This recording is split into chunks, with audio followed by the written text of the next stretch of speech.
हरि ओम। आचार्य द्वितीय खंडस्य पंचम प्रश्नपत्रे वयं ध्वन्यालोकं पठामः। तत्र ध्वनेः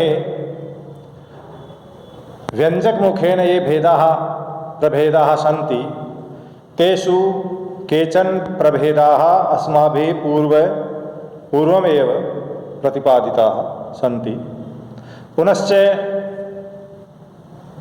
तान् प्रति गच्छामः। प्रथमं ध्वनिः सकाव्यविशेषः ध्वनिर्भवति यत्र शब्दः स्वयमेव तथा च स्वकीयस्य अर्थस्य उपसर्जनार्थं स्वकीयम् अर्थम् उपसर्जनीकृत्य ततः परं यह काव्य विशेषः व्यञ्जनाशक्त्या प्रकाश्यते स ध्वनिः भवति। तत्र तस्य ध्वनेः अविवक्षितवाच्यः विवक्षितान्यपरवाच्यश्च इति भेदद्वयं भवति। अविवक्षितवाच्य लक्षणामूलः विवक्षितान्यपरवाच्यश्च अभिधामूलः व्यङ्ग्यः भवति। तत्र अविवक्षितवाच्यस्य अर्थान्तरसंक्रमितवाच्य अत्यन्ततिरस्कृतवाच्यश्च इति भेदद्वयं भवति। अर्थान्तरसंक्रमितस्य उदाहरणद्वयम् अस्माभिः पूर्वमेव प्रतिपादितं। तस्य पदप्रकाशतायाः रामेण प्रियजीवितेन तथा च एवमेव जनस्तस्या ददाति इति उदाहरणद्वयं पूर्वं प्रतिपादितं। वाक्यप्रकाशतायाः विषमयितः केषामपि एतद् उदाहरणं तत्र पूर्वमेव प्रतिपादितमस्ति। अत्यन्ततिरस्कृतस्य सप्तयिताः समिधः श्रियः सप्तयिताः समिधः श्रियः कः सन्नद्धे विरह विधुराम् इत्यादि किमिव हि मधुराणाम् इति तृतीयम् उदाहरणं तत्र प्रतिपादितमासीत्। तेषु किञ्चित् एकम् उदाहरणं लेखनीयमस्ति। वाक्यप्रकाशतायां तत्र या निशा सर्वभूतानाम् इति उदाहरणं तत्र प्रतिपादितं पूर्व वीडियो मध्ये। ध्वनेः अपरः यः भेदः विवक्षितान्यपरवाच्ये तत्रापि भेदद्वयम् असंलक्ष्यक्रमः संलक्ष्यक्रमश्च। तत्र संलक्ष्यक्रम व्यङ्ग्यस्य अपरं नामस्ति अनुरणनरूपध्वनि। तस्यापि शब्दशक्त्युत्थ अर्थशक्त्युत्थ इति भेदद्वयं भवति इति ध्वन्यालोककारः विवेचितवान्। तत्र पदे प्राप्तुं धनैरर्थिजनस्य इति उदाहरणं पूर्वमेव अस्माभिः प्रतिपादितमासीत्। वाक्ये च वृतेस्मिन् महाप्रलये उदाहरणमेतत् हर्षचरिते मिलति। शब्दशक्त्युत्थस्य उदाहरणद्वयम् एतत्। अर्थशक्त्युत्थ यः भेदः तस्यापि कविप्रौढोक्तिसिद्धेः सूताङ्कुरावतंसम् इति भेदः पूर्वं प्रतिपादितः वर्तते। इदानीं वयम् अर्थशक्त्युत्थस्य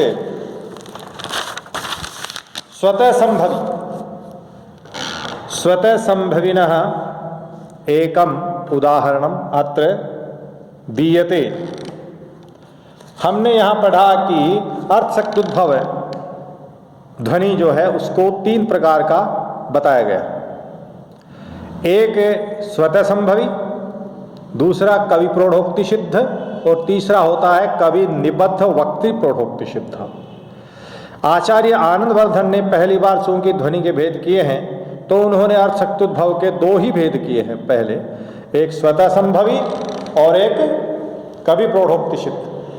लेकिन कालांतर में मम्मटाचार्य, विश्वनाथ और यहाँ तक कि ध्वन्यालोक के व्याख्याकार लोचन टीका लिखने वाले जो अभिनवगुप्त हैं उन्होंने भी एक और भेद किया जिसका नाम है कवि निबद्ध वक्तृ प्रौढ़ोक्ति सिद्ध।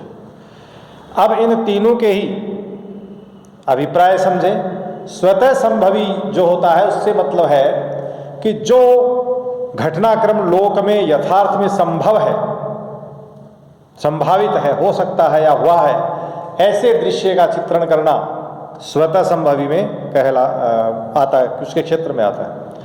कवि प्रौढ़ोक्ति सिद्ध का मतलब है कवि की प्रौढ़ उक्तियों में ही संभव है। कवि अपने कल्पना पर आधारित वाक्य विन्यास करता है जिसमें ऐसा दृश्य प्रस्तुत होता है जो लोक में कदाचित किसी भी हालत में संभव नहीं है, वो कवि प्रौढ़ोक्ति सिद्ध है। कवि निबद्ध वक्तृ प्रौढ़ोक्ति सिद्ध एक और भेद माना गया है, उसका और कवि प्रौढ़ोक्ति सिद्ध में थोड़ा सा ये अंतर है कि दोनों ही जगह वाक्य विन्यास जो है वो कवि का ही है, कवि की प्रतिभा ही वहाँ लगी हुई है दोनों ही स्थान पर। फर्क केवल इतना है कि एक में कवि स्वयं बोलता है, वो कवि प्रौढ़ोक्ति सिद्ध कहलाता है, और दूसरे में कवि स्वयं नहीं कह करके अपनी बात को अपने किसी पात्र के मुख से कहलवा रहा है, तो वो कवि निबद्ध वक्तृ प्रौढ़ोक्ति सिद्ध कहलाएगा। अब इसके भी भेद हो जाएंगे, इसका भी पदगत भेद हो जाएगा, वाक्यगत भी हो जाएगा, और यहाँ तक कि आने वाले जो आचार्य हैं, ये मम्मटाचार्य और विश्वनाथ, इन्होंने तो उनका तीसरा भेद प्रबंधगत भी माना है। तो हम संप्रति जो है आनंदवर्धन की बात करते हैं तो स्वतः संभवी शरीरार्थ शक्ति प्रभेदे पद प्रकाशताया आनंदवर्धन उदाहरण में तत् प्रस्तुतमस्ति। वणिजक हस्तिदंता कुतो स्माकं व्याघ्रकृतयः यावल्लुलितालकमुखी गृहे परिस्वक्ते स्नुषा। ध्यान दें कि कोई भील जो है, भील युवक जो कि जंगल में रहने वाले हैं, उनका परिवार जंगल में रहता है, वो भील युवक हाथियों के दांत और बाघ के चर्म जंगल से इकट्ठा करके हाथियों का वध करके उनका हाथी के दांत लेता था, जो बहुमूल्य होते हैं, जिनके आभूषण बनते हैं, अन्य अन्य सामग्रियां बनती हैं, और बाघ की जो चर्म है वो बहुपयोगी है, बहुमूल्य है, उनको लेकर के वो बाजार में बेचने आता था नगर में। कई दिनों से वो युवक नहीं आया, तो जो उनसा खरीदार था, उनसे जो खरीदता है व्यापारी, वो स्वयं चल करके और उनके जंगल में उनकी कुटिया तक पहुंच गया। जब वो घर गया तो वो युवक तो नहीं मिला, उसके दरवाजे पर उसकी माँ मिली। तो माँ से उसने प्रश्न किया कि भाई आपका बेटा अब तक ये लेके नहीं आया, क्या कारण है, क्यों नहीं आया?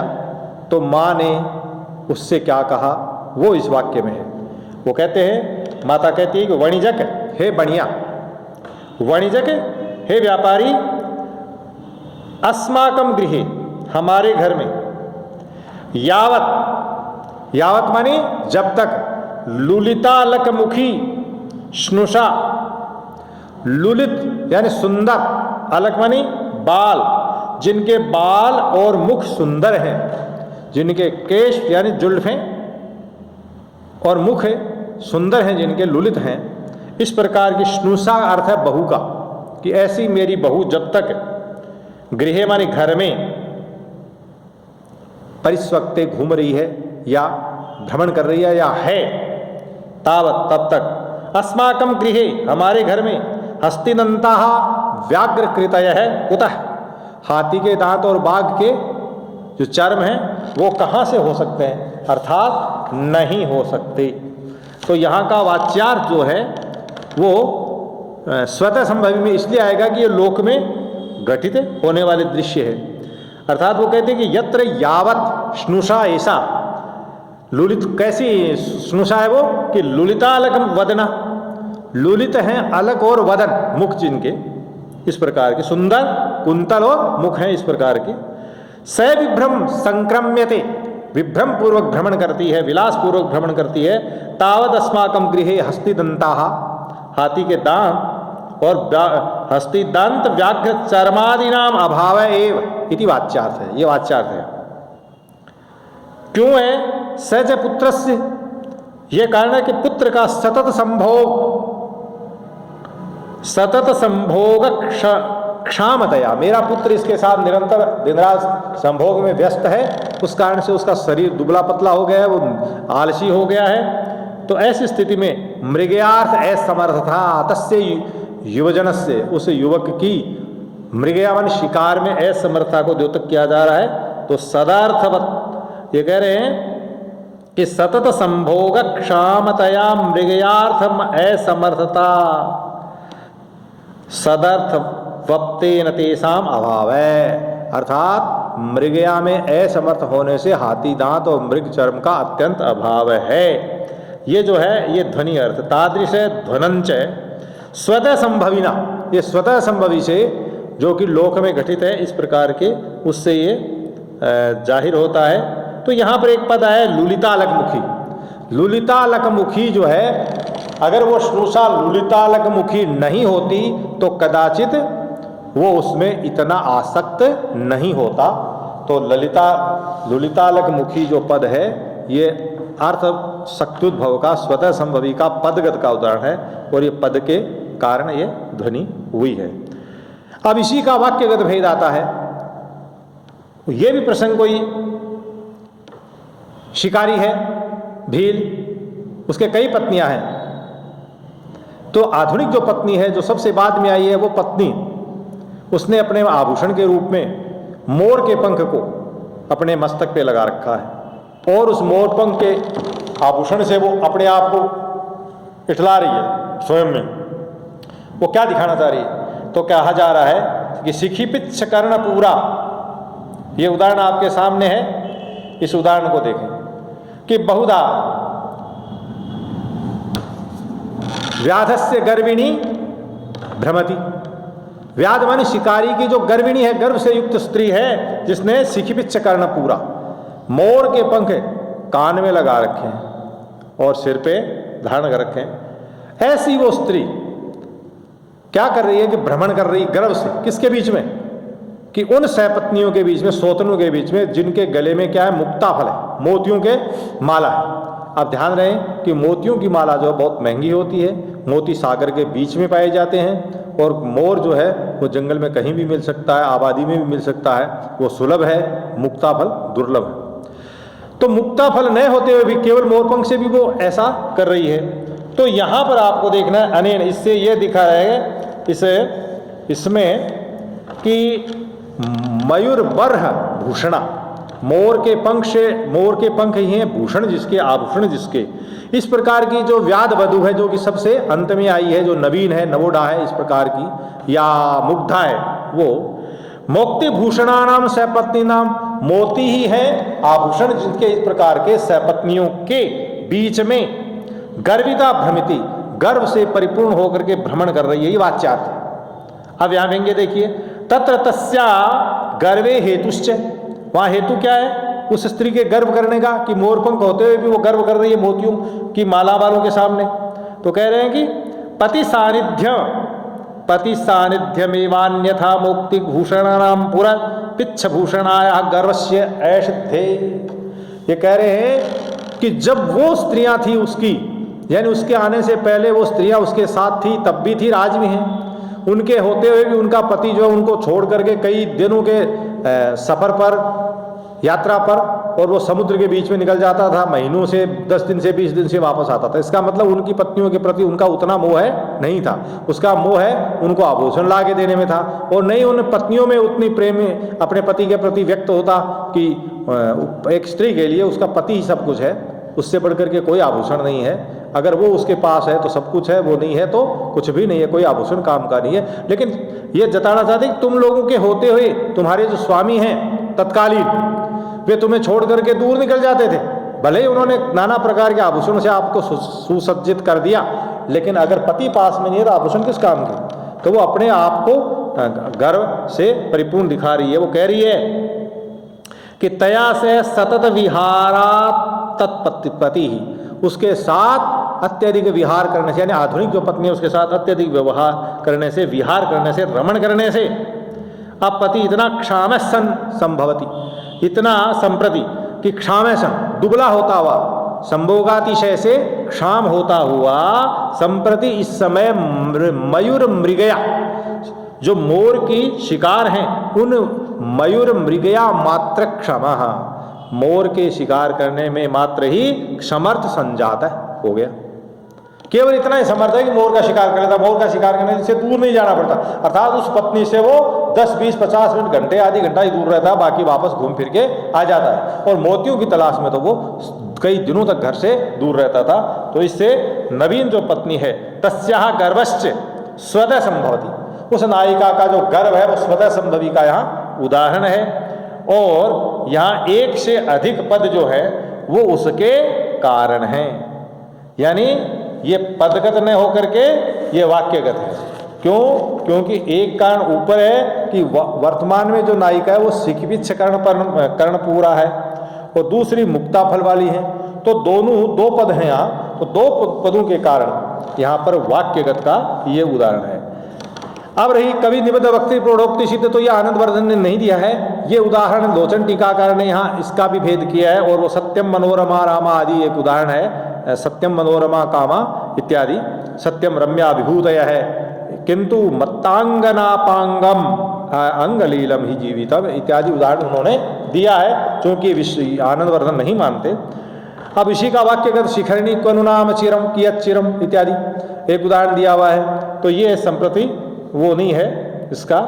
अब चूंकि ये अर्थ शक्त्युद्भव का स्वतः संभवी का हो गया, अब आगे यदि हम चलते हैं तो इसमें एक प्रश्न उठता है। यहाँ एक प्रश्न उठता है कि ननु, निश्चित रूप से क्योंकि बात पदगत की हो रही है तो ध्वनि पदगत कैसे हुआ?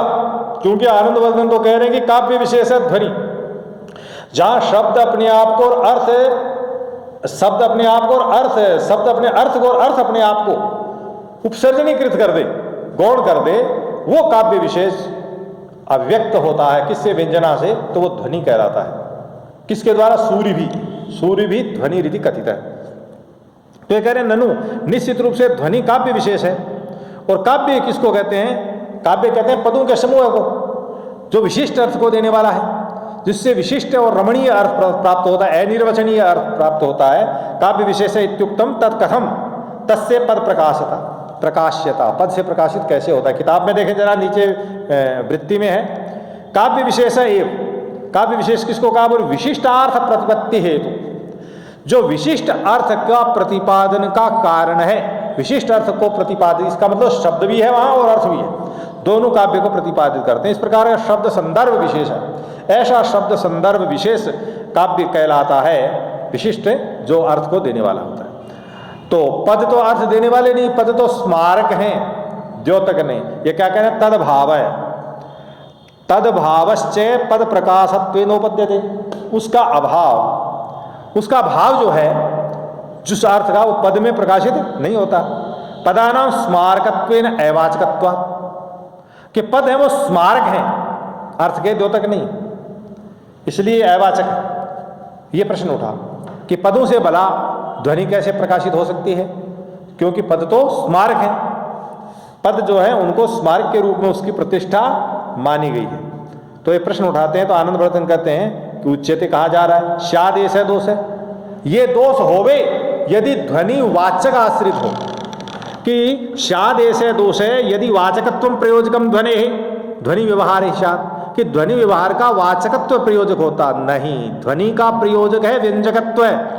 ध्वनि अगर वाचकत्व से प्रायोजित होती, यानी वाचकत्व से ध्वनि निकल जाता, तो ऐसा होता। वाचकत्व से तो वाच्य निकलता है, ध्वनि तो उससे आगे है। तो कह रहा ध्वनि का जो प्रयोजक है वो वाचकत्व नहीं है। अगर ऐसा होता तो आपका कहना कथन होता, तो न तो एवं ऐसा नहीं है। तस्य व्यंजकत्वमेव व्यवस्थानात्, तस्य कस्य ध्वने है, तस्य ध्वने है व्यंजकत्वेन, ध्वनि व्यंजकत्व से ही, यानी ध्वनि व्यंजक से व्यंग्य अर्थ निकलेगा। व्यंजक कोई शब्द भी हो सकता है, कोई अर्थ भी हो सकता है, यानी वाचक भी व्यंजक है, वाच्य भी व्यंजक है और व्यंग्य भी व्यंजक है। तो तीनों ही प्रकार के व्यंजक होने के कारण ध्वनि वाचक मुख से मात्र नहीं है। तो कह रहे तस्य व्यंजकत्वेन व्यवस्थानात् किंच काव्यानां शरीराणामिव संस्थान विशेष विच्छिन्न समुदाय साध्यापि चारुत्व प्रतीते रन्वया। हाँ, इन्होंने ये कहा कि काव्य में शरीर के जो अवयव हैं जिस प्रकार शरीर के अवयव जो हैं उन अवयवों का जो संस्थापन है उससे सौंदर्य जो है वो प्रकट होता है। शरीर के ये अनंत जो अवयव हैं उन अनंत अवयव में रहने वाला होता है सौंदर्य। तो शरीराणा कह रहे हैं कि चारुत्व प्रतीति अन्वय व्यतिरेकाभ्याम, शरीर के अवयव अगर सुगठित हैं तो चारुत्व की प्रतीति होती है, शरीर के अनुसार सुगठित नहीं है तो वहाँ चारुत्व की प्रतीति नहीं होती है। ये अन्वय और व्यतिरेक के द्वारा पदों का यहाँ पर व्यंजकत्व मुखे ने व्यवस्था जो की गई है वही ध्वनि व्यवहार को देने वाली है, अन्यथा नहीं। इस पर कुछ इन्होंने परिकर श्लोक भी दिए हैं।